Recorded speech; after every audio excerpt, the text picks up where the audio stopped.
a very important question in my YouTube channel. Getting good life partner. Anna, is it because of our past karmas? Because sometimes some people get very bad husband or wife. Is it bad karmas of the previous life that we get bad spouse, and because of it people suffer a lot? See, we have to understand that getting a life partner is not completely because of our past karmas. Yeah, some of our past karmas are definitely there, but it also depends on our present karma.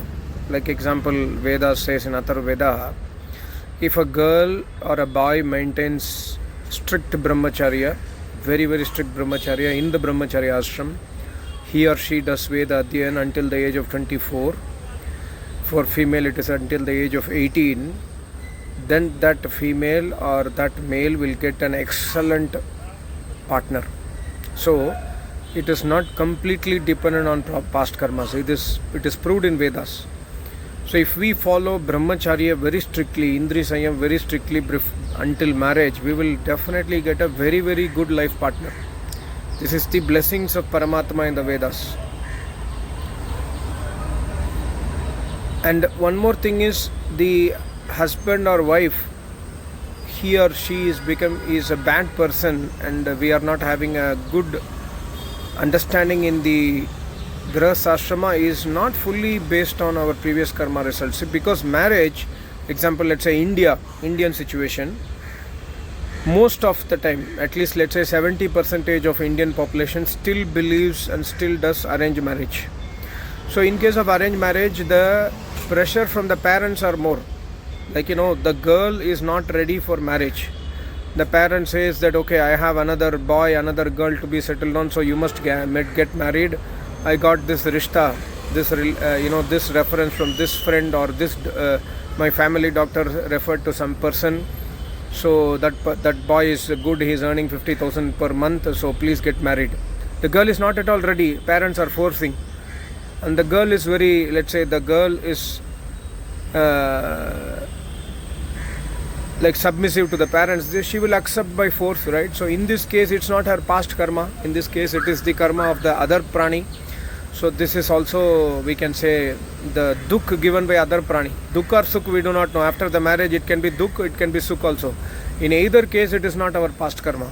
This is one example. Another example, let's say if it's a love marriage.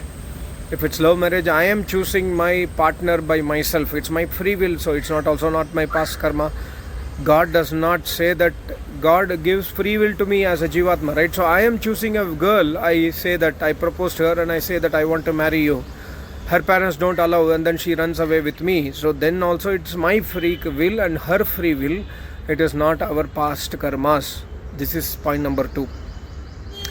And third one is, even in case if it is due to past karmas, the impact of past karmas on, in my opinion, this is my personal opinion at this point, is the impact of past karmas on our, choosing our partner is very minimal. Because God has told that this life is in your hands. So we have the capability, if we have good education, if we have good knowledge, we can select our best partner, or we can wait for the right time to get married, right?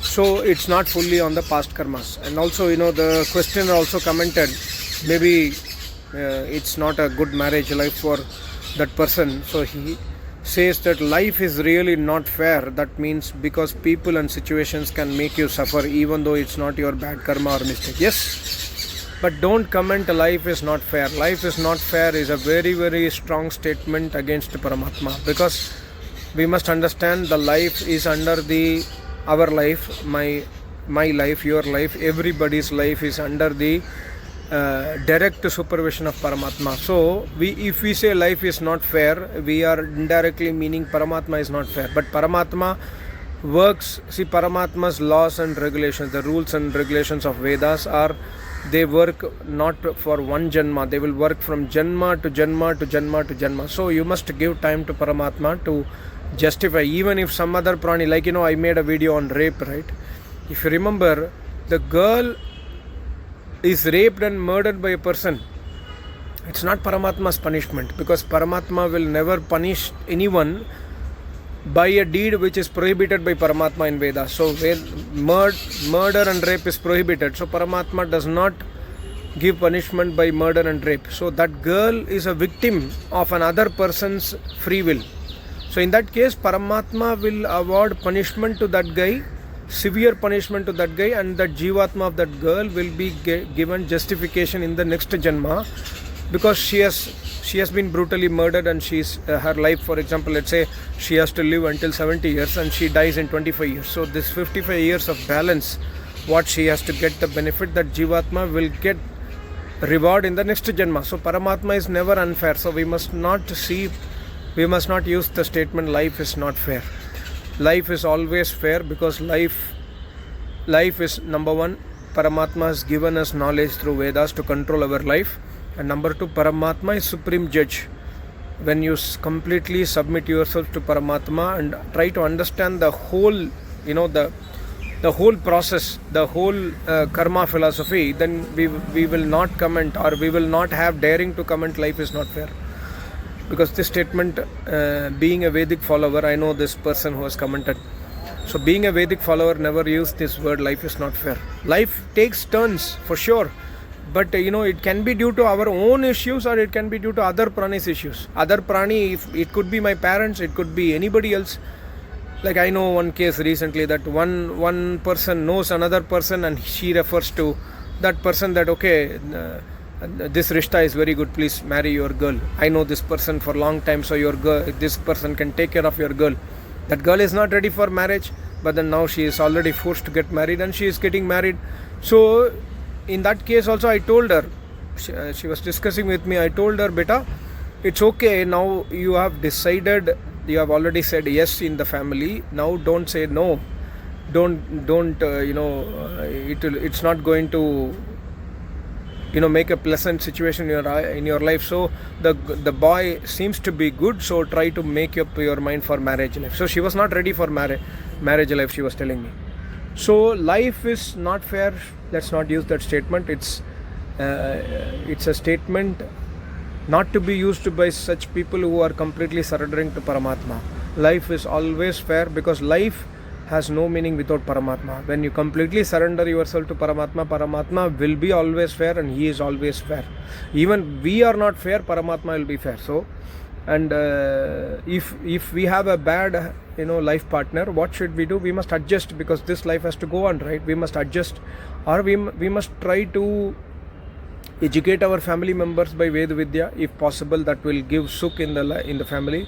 If it's not possible, it's okay, then just try to be silent, and then see, one thing Vedas and Yoga Sutra also very clearly says, that your prayer, your upasana is always mental. Upasana is not physical, upasana is always mental. Thinking about Paramatma happens in mental level. So if you are suffering in your life also, please try to pray to Paramatma in mental level. If your family is not allowing you to do Agnihotra, suppose in some house I have seen the girl wants to do Agnihotra, but the husband is a Purohit in the temple. He does not want his wife to do Agnihotra. So in that case, I always say, okay, if your husband is not allowing, pray to Paramatma, chant the Veda mantras with the meaning in your heart, and surely one day Paramatma will listen to you. I have seen that later on, that girl has started doing Agnihotra, because husband's mind changed suddenly. After some time, she was looking into Shraddha of that wife, the husband mentality changed. So all these things are possible. We must submit completely to Paramatma. I do not know the situation of this person who is commenting, what's happening in the house, what's the issue with the life partner. It can be anything, I do not know. But please take one thing for sure, life will not follow your expectations. Our life will never follow our expectations, because our expectations are always towards our sukh. We always want only sukh in our life. So my expectation in my life is I want sukh, that's it. Whatever is sukh to me, whatever appears to be sukh to me is what I expect from my life, right? But life does not happen like that, because life is very complex because of interdependencies with so many other pranis. So we must try to understand the big picture, and if there are issues in our life, with our partners, we must try to adjust. We must try to educate them. If they are not bothering about you, then we must try to adjust. Or there is another way to get away from the relationship. If it is possible, get away from that toxic relationship. If it is not possible, you have kids, you cannot get away from the relationship, the only way is to adjust.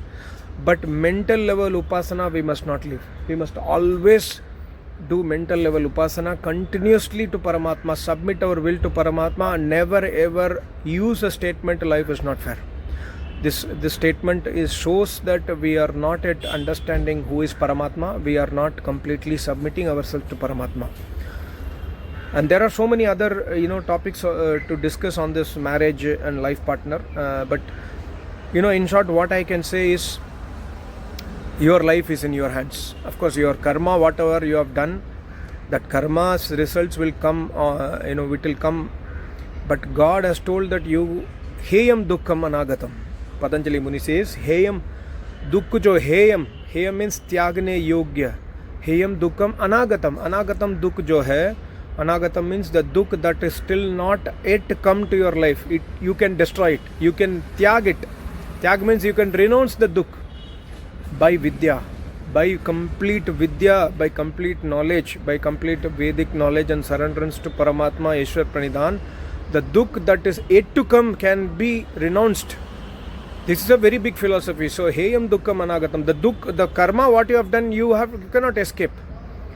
But it is not due to 100% your past karma that you have a husband or wife like that. It is a very complicated system. It can be due to other pranis anyaya also. And if other prani does anyaya towards you, Paramatma is nyayakari. Why should you worry? Don't worry about it. Okay. Thank you so much. Namaste. Om.